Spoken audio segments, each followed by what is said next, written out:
ఓం శ్రీ గురుభ్యో నమ. 2025 ఇంగ్లీష్ ఈ సంవత్సరంలో మనకి ఏ విధంగా ఉండబోతుంది? 2025లో మేషాది ద్వాదశ రాశుల యొక్క ఫలితాలు ఏ విధంగా ఉండబోతుందో మనం తెలుసుకుందాము. సహజంగా మనకి రాహుకేతులు ఒక రాశి నుంచి మరొక రాశికి మారటానికి 18 నెలల పాటు ఉంటుంది. గురువు సంవత్సర కాలం పడుతుంది. శని 2.5 సంవత్సరాల పాటు పడుతుంది.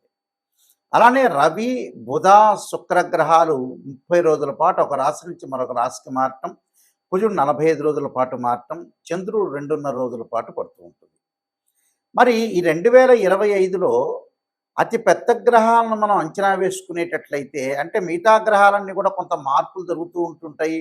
కొన్ని కాంబినేషన్స్, కొన్ని కంజంక్షన్స్ జరుగుతుంటాయి సహజంగా. అవన్నీ కూడా నెల రోజుల పాటు ఒక రాశి నుంచి మరో రాశికి 45 రోజుల పాటు మారుతూ ఉంటాయి. సహజంగా అవన్నీ కూడా మార్పులు జరుగుతుంటాయి. కానీ అతిపెద్ద గ్రహాలైన రాహుకేతులు మనకు అనుకున్నట్టుగా 18 నెలల పాటు ఉంటాడు. శని 2.5 సంవత్సరాలు, గురువు సంవత్సర కాలం పాటు ఉంటాడు. మార్చి 29వ తారీఖు 2025 రాత్రి 9:44 పూర్వభద్ర నక్షత్రం 4వ పాదంలో మీనరాశిలోకి శని యొక్క సంచారం జరుగుతుంది. అలానే మే 14వ తారీఖున 2025 ఉదయం 11:34 మృగశిర నక్షత్రం 3వ పాద ప్రవేశంతో మిథున రాశిలోకి గురువు సంచారం చేస్తాడు. అంటే వృషభ రాశి నుంచి మిథున రాశిలోకి సంచారం జరుగుతుంది. మే 20వ తారీఖు 2025 ఉదయం 6:45 పూర్వభాద్ర నక్షత్రం 3వ పాద కుంభరాశిలోకి ప్రవేశంతో రాహు కుంభరాశిలోకి మీనరాశి నుంచి కుంభరాశిలోకి ప్రవేశం జరుగుతుంది. అలానే మే 20వ తారీఖున ఉదయం 6:45 కేతు ఉత్తరా నక్షత్ర 1వ పాద సింహరాశిలోకి ప్రవేశం జరుగుతుంది. అంటే కన్య నుంచి సింహరాశిలోకి కేతు యొక్క ప్రవేశము, మీనం నుంచి కుంభరాశిలోకి రాహు యొక్క ప్రవేశము, వృషభం నుంచి మిథునంలోకి గురువు యొక్క ప్రవేశము, దానితో పాటు శని భగవానుడు కుంభం నుంచి మీనరాశిలోకి సంచారం చేస్తారు. అంటే అతిపెద్ద గ్రహాలు ఈ 4 గ్రహాలను బట్టి మనకి 2025లో ఏ విధంగా మేషాది ద్వాదశ రాశుల యొక్క ఫలితాలు ఏ విధంగా ఉన్నాయో ఒక్కసారి మనం తెలుసుకుందాం.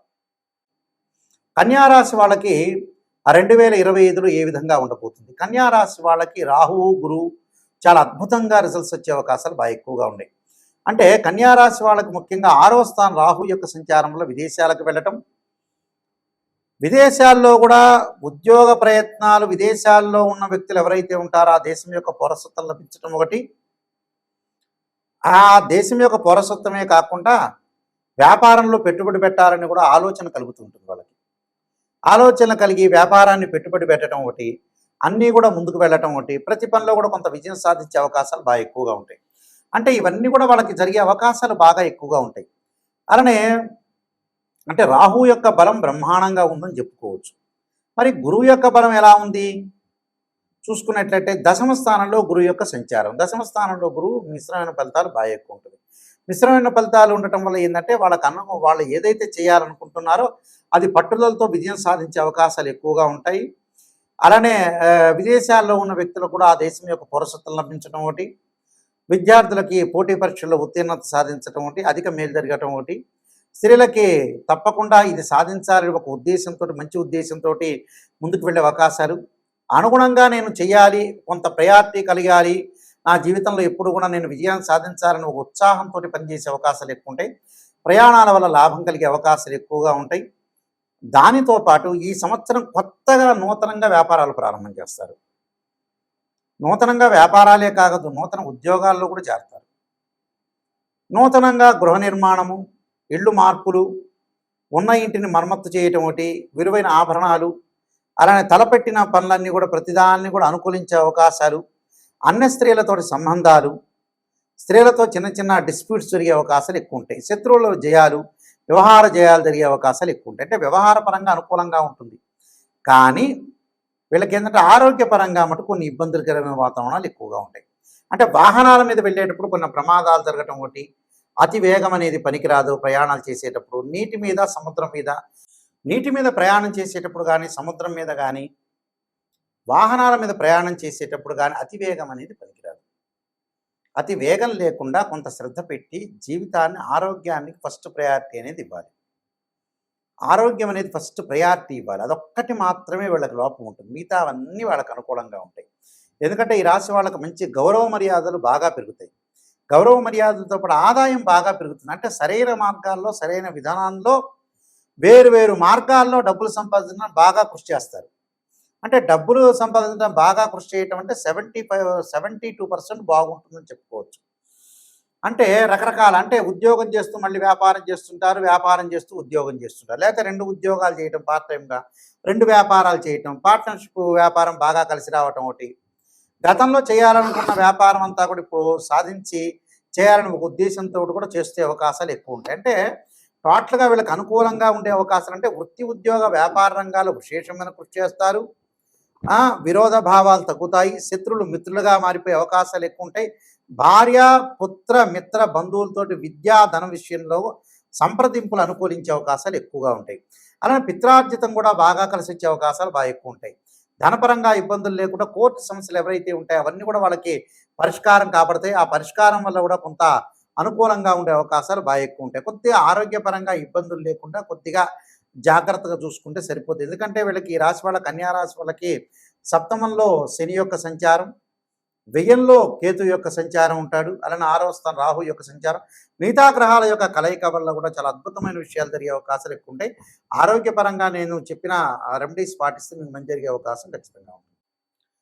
ఈ రాశుల వాళ్ళందరూ కూడా చక్కగా కొన్ని అనుసరించాల్సిన నియమాలన్నీ ఉన్నాయి. ఈ సంవత్సరం అంతా కూడా 2025లో ఈ రాశుల వాళ్ళందరూ కూడా అనుసరించాల్సిన విధానం ఏమిటి, విధి విధానాలని అనుసరిస్తే మన జీవితం అనేది ఎలాంటి మలుపు తిరగబోతుంది అంటే వృత్తి, ఉద్యోగ, వ్యాపారం కానీ, వివాహం కానీ, అలానే ఆరోగ్యపరంగా కానీ, ఆర్థిక సమస్యలు కానీ, కోర్టు సమస్యలు కానీ, ఇలాంటివన్నీ కూడా ఇబ్బందులు కలగకుండా ఉండటానికి నేను కొన్ని ప్రత్యేకంగా రెమెడీస్ చెబుతాను. ఆ రెమెడీస్ అనేవి మీరు పాటించండి.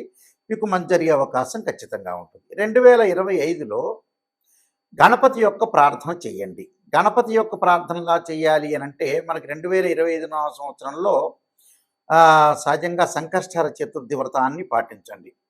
సంకష్టహర చతుర్థి వ్రతాన్ని ప్రతి నెలలో చేసుకోవటం కానీ, లేకపోతే నెలకి ఒక నెలలో చేస్తే నెక్స్ట్ మంత్ ఆపేసుకొని ఆ పై మంత్లో కానీ సంకష్టహర చతుర్థి గణపతి యొక్క ప్రార్థన, గణపతిని గకార అష్టోత్తరంతో ప్రార్థన చేయటం చేయండి. అంటే వక్రతుండ మహాకాయ కోటి సూర్య సమప్రభ నిర్విఘ్నం కురుమే దేవా సర్వకార్యేశ్వరుదా అనే మంత్రాన్ని చక్కగా చదువుకోండి. వీలైతే తత్పురుషాయ వక్రతుండాయ ధీమహే తన్నోదంతి ప్రచోదయాత్ అనే మంత్రాన్ని చదవటం ఒకటి. గణపతి యొక్క ఆలయాలను దర్శనం చేయండి. అది ఎప్పుడు సంకష్టహర చతుర్థి రోజున కానీ, బుధవారం కానీ, హస్తా నక్షత్రం కానీ. అంటే మన జీవితంలో ఉండే విజ్ఞానాన్ని కూడా తొలగిపోతుంటాయి. ధనం కలిసి రావాలంటే ధనపరంగా ఇబ్బందులు మీకు కలుగుతున్నాయి అంటే ఓం యక్షాయ కుబేరాయ శరణాయ ధనధాన్యాధిపతే ధనం ధాన్య సమృద్ధిమే దేహిమే దాపై స్వాహ అనే మంత్రాన్ని చక్కగా గురువారం రోజున ప్రాతకాలం చదవండి. వీలైతే ఇది నేను చదవలేని గురువు గారు అని చెప్పిన వ్యక్తులకి దేవానాంచ ఋషీనాంచ గురుకాంచన సన్నిభం బుద్ధిమతం త్రిలోకేశం తమ నమామి బృహస్పతిమని ప్రదోషకాల సమయంలో 2025లో ప్రతి గురువారం రోజున సాయంత్రం పూట చదవండి. వీలున్న గురువారాలు ఎక్కువ శాతం చదవటం అనేది నేర్చుకోండి. దానివల్ల ఏదంటే ధనం కలిసి వచ్చే అవకాశాలు ఎక్కువ ఉంటాయి. రుణబాధలు ఉన్న వాళ్ళు 2025లో ఖచ్చితంగా ఒక అర కేజీ బెల్లం బుధవారం రోజున కానీ, సోమవారం కానీ దానం చేయండి. దానితో పాటు ముఖ్యంగా వీలైతే శనివారం రోజున నల్ల నువ్వులు దానం చేయటం, ఆదివారం రోజున మినుములు, అలానే శనివారం రోజున ఉలవలు, గురువారం రోజున శనగలు దానం చేయటం అనేది మర్చిపోవద్దండి. చేసిన తర్వాత ఏదైనా సరే మంగళవారం వస్తుంటుంది మనకి. అంటే మంగళవారం రోజున కానీ, వీలైతే మృగశిర, చిత్త, ధనిష్ట నక్షత్రం రోజుల్లో కానీ కందులు దానం చేయండి. కందులు దానం చేయటంతో పాటు చక్కగా కందుల్ని ముందు రోజున నానబెట్టి ఆవుకు పెట్టడం అనేది కూడా నేర్చుకోండి. అలానే వాహన ప్రమాదాలు ఇవన్నీ కూడా కలగకుండా ఉండాలంటే ఖచ్చితంగా సుబ్రహ్మణ్య స్వామి యొక్క ఆరాధన చేయండి. తత్పురుషాయ విద్యే మహాసేనాయ ధీమే తన్నో షణ్ముఖ ప్రచోదయాత్ అనే మంత్రాన్ని చక్కగా చదవండి. కోర్టు సమస్యలు కూడా మీకు పరిష్కారం జరిగే అవకాశాలు ఖచ్చితంగా ఉంటాయి. అలానే వివాహం కాని స్త్రీ పురుషులు ఎవరైతే ఉంటారో వాళ్ళందరూ కూడా తప్పకుండా సీతారాముల యొక్క కళ్యాణంలో కానీ, శివపార్వతుల యొక్క కళ్యాణంలో కానీ పాల్గొనండి. అలానే శ్రీ వల్లీదేవి సమేత సుబ్రహ్మణ్య స్వామి యొక్క కళ్యాణంలో పాల్గొంటే కూడా మీకు కళ్యాణం జరిగే అవకాశం ఖచ్చితంగా ఉంటుంది. దీనితో పాటు విద్యార్థులు ఖచ్చితంగా విద్యలో వెనకబడి ఉన్నట్టయితే దక్షిణామూర్తి స్తోత్ర పారాయణం చేయండి. అలానే సరస్వతీ దేవం ఆలయాన్ని సందర్శన చేయటం అనేది మర్చిపోద్దండి. అంటే ఇవన్నీ కూడా ఆరోగ్యపరంగా ఇబ్బందులు కలిగే వ్యక్తులు కూడా శరీరే జర్జరీభూతే వ్యాధిగ్రస్తే కలేబరి ఔషధం జాహ్నవీతూయం వైద్యో నారాయణ హరి అనే మంత్రాన్ని చక్కగా చదువుకోండి. నువ్వుల నూనెతోటి శివుడికి అభిషేకం చేయండి. చేస్తే కూడా ఆయు ప్రమాణం పెరిగే అవకాశం ఉంది, ఖచ్చితంగా ఉంటుంది. అలానే ప్రతి విషయంలో కూడా ముందంజలో ఉండాలంటే ఖచ్చితంగా కొన్ని నియమాలు అనేవి పాటించండి. ఆ నియమాల్లో ముఖ్యంగా నేను కొన్ని విషయాలు స్పష్టంగా తెలియజేస్తున్నాను. అవన్నీ కూడా మీరు పాటించి ముందుకెళ్తే మీకు మంచి జరిగే అవకాశం ఖచ్చితంగా ఉంటుంది. ఇలాంటివన్నీ కూడా మీకు అన్నీ కూడా దోషాలన్నీ తొలగిపోవాలంటే ఖచ్చితంగా ఏదైతే మీకు బాధలనేవి ఉంటాయో ఆ బాధలన్నీ కూడా తొలగటానికి ప్రత్యేకంగా నేను ఒక పుస్తకాన్ని రాశాను. అది రాజమండ్రి మోహన్ పబ్లికేషన్ వాళ్ళు బృహత్ పరిహార సింధు అని మంత్ర యంత్ర తంత్ర రెమెడీస్ అనే పుస్తకం ఉంది. ఆ రెమెడీస్ అనే పుస్తకంలో చక్కగా మీరు అన్ని మీకు ఏదైతే ఈతి బాధలన్నీ ఉంటాయో రకరకాల ఆరోగ్యపరంగా కానీ, ఉద్యోగపరంగా కానీ, వివాహపరంగా కానీ ఇబ్బందులు కలిగిన వ్యక్తులు ఎవరైతే ఉంటారో వాళ్ళందరూ కూడా చక్కగా ఆరోగ్యం పెంపొందించుకోవాలి, ధనం కలిసి రావాలి, పిల్లల యొక్క పెళ్ళిళ్ళు కావాలి, చదువులు ఉండాలి, రకరకాల సమస్యలు మనుషులు బాధపడుతూ ఉన్నారు. ఆ సమస్యలన్నిటికి కూడా మనకి మంచి ఆధారంతో ఉన్న పుస్తకాన్ని నేను తయారు చేశాను.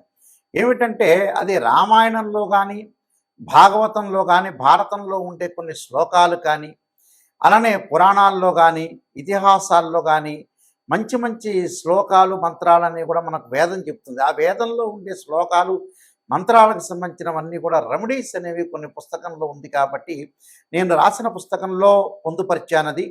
ఆ పుస్తకం పేరు బృహత్ పరిహార సింధు అంటారు. ఇది రాజమహేంద్రవరం మోహన్ పబ్లికేషన్ వాళ్ళు ప్రింట్ చేశారు. ఈ పుస్తకంలో మీకు ఏదైతే దోషాలనేవి జాతకపరంగా ఉంటాయో ఆ దోషాలన్నీ కూడా తొలగటానికి ఆ పుస్తకం అనేది చాలా ఉపయోగపడుతుంటుంది. ఆ పుస్తకాన్ని మనం స్క్రీన్ మీద చూపిస్తున్నాము. అందరూ కూడా ఆ పుస్తకాన్ని తీసుకుని ఆ పుస్తకంలో గ్రంథంలో ఉంటే ఏదైతే మీకు బాగలేదో ఆ శ్లోకాలు మంత్రాలు చదవటం వల్ల కూడా మీకు చక్కని పరిష్కార మార్గం దొరుకుతుందని మరి నేను ఆశిస్తున్నాను. సర్వే జనా సుఖినో భవంతు.